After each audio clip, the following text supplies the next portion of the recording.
Bonjour, dans cette nouvelle vidéo, qui sera aussi la dernière de cette série, je voulais vous parler plus particulièrement d'un sujet qui me tient à cœur et parce que c'est aussi le sujet de mon dernier livre, à savoir l'utilisation de vos données personnelles pour vous influencer, pour vous manipuler.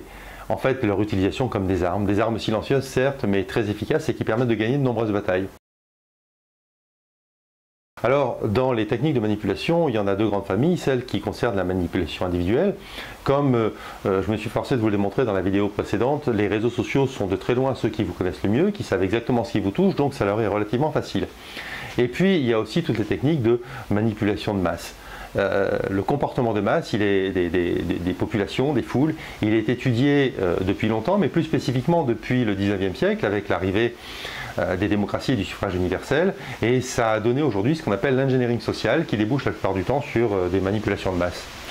Alors, sur ce thème, il y a un document qui avait fait un peu parler de lui à la fin des années 70, qui s'appelle « Armes silencieuses pour guerre tranquille ». Et d'après son découvreur, c'est un document qui aurait été trouvé sur des photocopieuses au rebut de l'armée américaine. Dans la pratique, beaucoup d'observateurs pensent que ce fameux découvreur, un certain William Cooper, l'aurait écrit lui-même, d'autant qu'il était connu pour être adepte de nombreuses théories du complot. Et à la lecture du document, je penche plutôt pour cette théorie aussi d'ailleurs. Mais ce qui fait l'intérêt de ce document, de toute façon, ça n'est pas son éventuelle authenticité. Ce qui est intéressant, c'est que dès la fin des années 70, il évoque des techniques de manipulation de masse qui ne seront vraiment efficaces et opérationnelles que plus tard avec l'arrivée du net. Et il écrit notamment une technique qu'il appelle le shock testing, qui consiste en fait à, en gros, étudier la réaction d'une population à un événement donné. Et ça repose sur quelque chose que connaissent bien les neurosciences et les neuroscientifiques, à savoir que nous sommes des êtres émotionnels et que nos comportements dépendent essentiellement de nos émotions, ce qui fait de nous des êtres finalement relativement prédictibles. Et lui, il a une façon assez particulière d'introduire ça. Il explique, et je lis parce que, je cite, « Il y a une relation quantitative mesurable entre le prix de l'essence et la probabilité qu'une personne fasse l'expérience d'un mal de tête ou ressente l'envie de voir un film violent, fumer une cigarette ou aller à une taverne pour une chope de bière. » Alors ça paraît farfelu comme ça, mais essayez de ramener ça à un cas personnel. Imaginez-vous par exemple un samedi matin, il fait beau, vous êtes de bonne humeur et vous vous préparez à aller faire vos courses. Alors vous avez bien sûr votre liste de courses dans votre poche et puis vous conduisez gentiment avec plein d'idées dans la tête, notamment cette fameuse liste, on va pouvoir l'agrémenter avec des choses qui vont faire plaisir au cours de la semaine et puis vous allez profiter d'être au centre commercial pour passer au kiosque, voir si votre dernier magazine est arrivé, éventuellement passer chez le vendeur d'appareils photo pour voir s'il est possible de mettre une double focale sur votre matériel. Ça fait longtemps que vous aviez cette idée-là dans la tête et puis pourquoi pas passer à la fin de vos courses par la pâtisserie du coin et par le fleuriste pour amener un joli bouquet à votre dulcinée si vous êtes dans cette situation-là. Et tout se passe bien, sauf qu'à un moment, alors que vous êtes sur la route, une grosse voiture vous fait une queue de poisson qui vous met réellement en danger, qui vous fait très peur, qui vous fait monter l'adrénaline et monter le cœur dans la gorge pratiquement. À peine remis, vous écrasez le klaxon et là, dans la voiture qui est maintenant devant vous, il y a 4 malabars qui vous font doigt d'honneur, droit d'honneur et toutes les insultes qu'il est possible, ce qui limite un petit peu les possibilités de réaction. Donc quand vous arrivez sur le parking du centre commercial, vous êtes en rage. Et là, bien sûr, les choses vont changer. Bien sûr, vous allez faire vos courses. Vous allez passer au supermarché, suivre votre liste, mettre un certain nombre de choses dans votre caddie.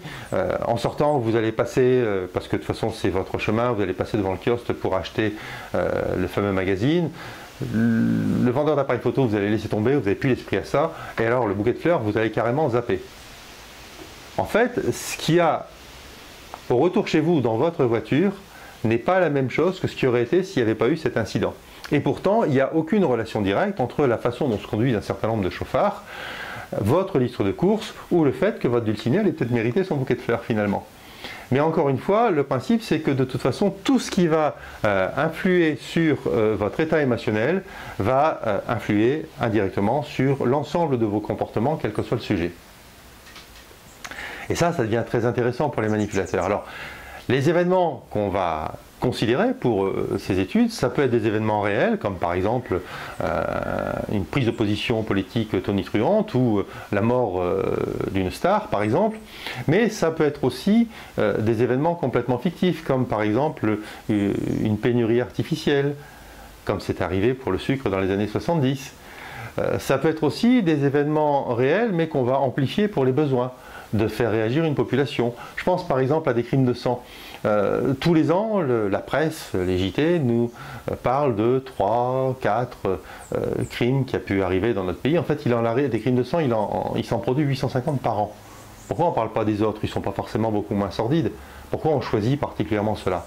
Souvent, en fait, c'est une simple coïncidence, c'est parce qu'ils surviennent à un moment où l'actualité nationale et internationale est assez en sommeil, donc on cherche à remplir les JT. Mais on peut aussi faire en sorte que ce ne soit pas une coïncidence, on peut en fait provoquer ce genre d'intérêt, ce genre de réaction. Et comment on va étudier la réaction des gens? C'est là que le fameux document Armes silencieuses pour une guerre tranquille pêche un petit peu, c'est qu'il envisageait des sondages avant et après, et éventuellement l'utilisation de méthodes plus connues comme étant celles de l'espionnage, à savoir la fouille des poubelles ou les écoutes téléphoniques, ce qui est assez réaliste à l'échelle d'une population telle qu'est l'électorat d'un pays de toute façon. Mais maintenant qu'on dispose des données Internet, c'est extrêmement facile, il suffit simplement de pouvoir acheter ces données, d'avoir le bon algorithme derrière, et on peut parfaitement déduire la réaction d'une population à un événement au moment de l'annonce, 10 minutes après, 1 heure après, une journée ou une semaine après. Alors le fait de pouvoir déduire comme ça des effets d'un événement dans l'ensemble des domaines, et éventuellement dans le domaine qu'on voudrait affecter, qu'on voudrait toucher, ça donne des possibilités énormes. Ça permet aujourd'hui de prédire la plus probable combinaison d'événements qui va conduire à un changement de comportement désiré d'une majorité de la population. Autrement dit, on peut trouver une combinaison d'événements qui va influer sur un choix électoral. Les techniques sont très simples en fait, hein. C'est leur application qui demande un certain nombre de moyens.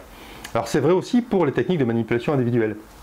La plus connue d'entre elles, c'est bien sûr l'argumentaire différencié. C'est-à-dire que par rapport aux prises de position d'un candidat qui pourrait être par exemple un grand défenseur de la cause animale tout en étant très libéral économiquement, on peut très bien faire en sorte de ne vous présenter que l'aspect des choses qui va vous le montrer comme quelqu'un de façon favorable. Par exemple, si vous êtes aussi défenseur de la cause animale, mais pas du tout libéral dans votre conception du monde et de l'économie, on va vous montrer que les postes qui concernent sa prise de position sur le monde animal.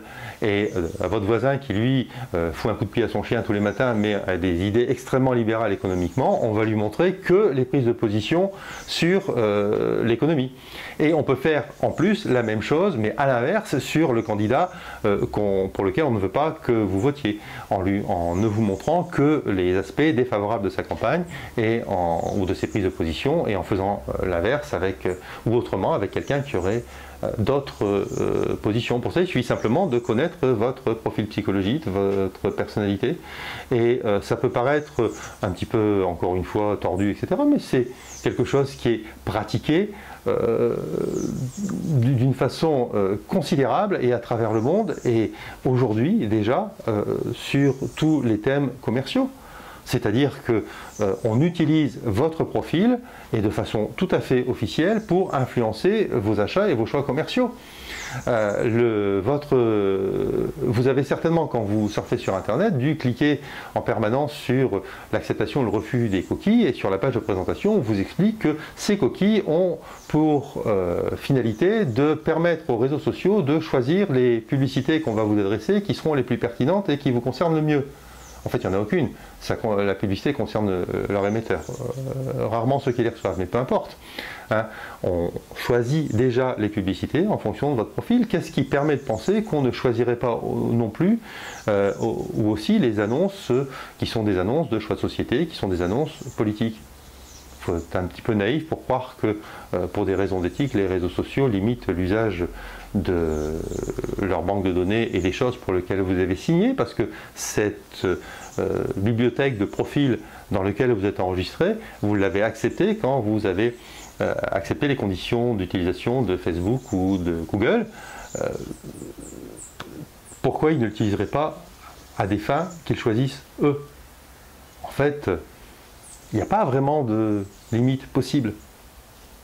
Une autre technique de manipulation individuelle, c'est tout ce qui concerne l'influence par association.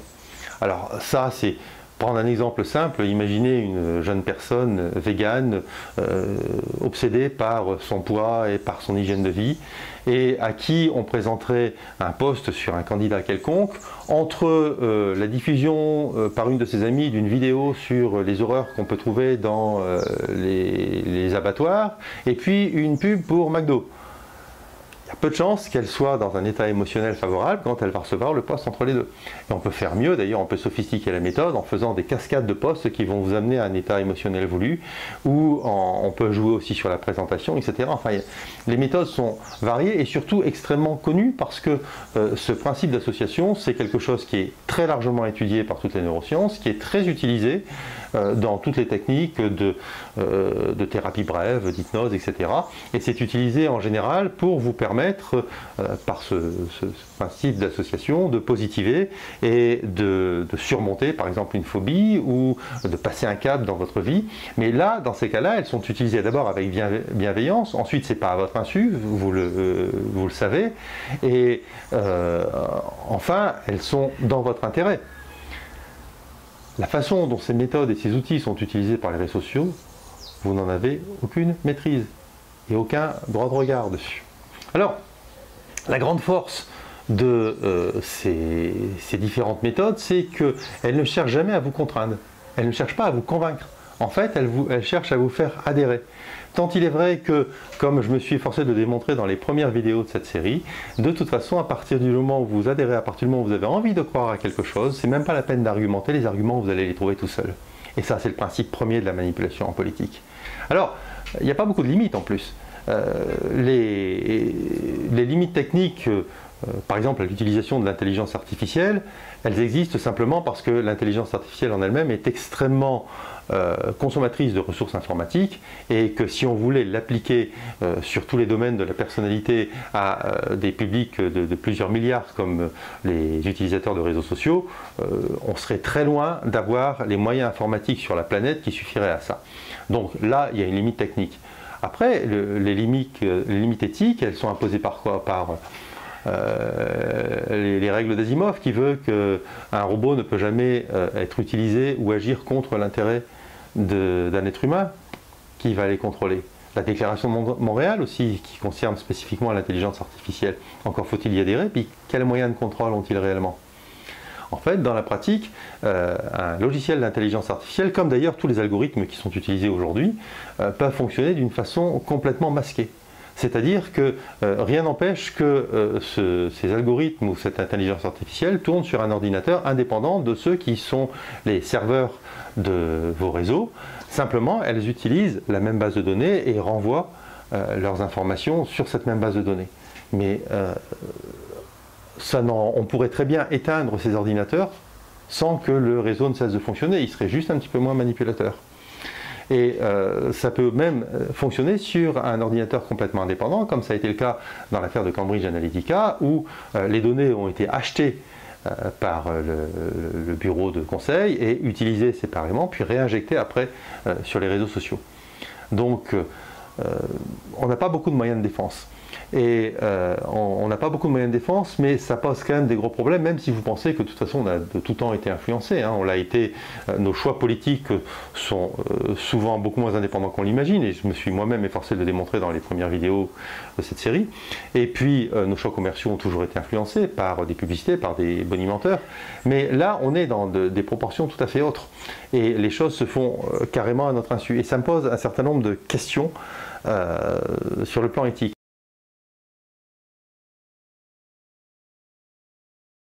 Alors, quels sont ces questionnements? Le premier d'entre eux, à mon sens, c'est celui qui vient du fait qu'à chaque fois que je me connecte sur Internet, à chaque fois que je me déplace avec mon portable, à chaque fois que je consulte un site, à chaque fois que je like quelque chose, à chaque fois que je poste quelque chose sur les réseaux sociaux, j'alimente en permanence une énorme machine qui ne travaille pas forcément dans le sens de mes intérêts, ni même d'ailleurs dans le sens des intérêts de l'humanité. Or, je n'ai aucun droit de regard sur cette machine. En deuxième lieu, et dans le même ordre d'idée, c'est qu'à chaque fois que j'alimente cette machine, j'augmente le pouvoir de gens qui sont un petit peu les chefs d'orchestre de ces réseaux sociaux et qui vont ainsi pouvoir influencer, voire déterminer le sens dans lequel l'humanité et le monde va évoluer qui vont pouvoir vendre cette influence. Or, je ne partage pas forcément les points de vue sur l'avenir de l'humanité de gens comme Bill Gates, comme Mark Zuckerberg ou comme Larry Page. Et malgré leur réussite financière, je ne leur reconnais aucune légitimité à décider pour les autres et à influencer le monde dans un sens qui leur convient à eux. Enfin, à titre personnel, étant conscient d'être en permanence, à chaque fois que je me connecte sous cette forme d'influence intense, je ne peux pas m'empêcher de me demander si mes envies, mes goûts, mes opinions, mes choix sont vraiment les miens ou s'ils sont tout simplement influencés par l'extérieur. Et je m'efforce en permanence de garder un maximum de recul.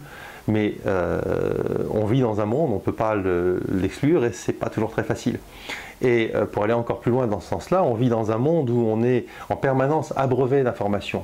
Beaucoup plus que ce que chacun d'entre nous est capable d'en assimiler. Ça nous rend d'une certaine façon fragiles vis-à-vis de ce flot d'informations. Et là encore, on peut se demander comment des gens qui sont encore en formation, qui sont en train de créer leur personnalité, qui sont en train d'acquérir une indépendance d'esprit, une forme de créativité, une autonomie, peuvent réellement se former alors que l'environnement dans lequel ils sont est un énorme outil d'influence. Et je pense que dans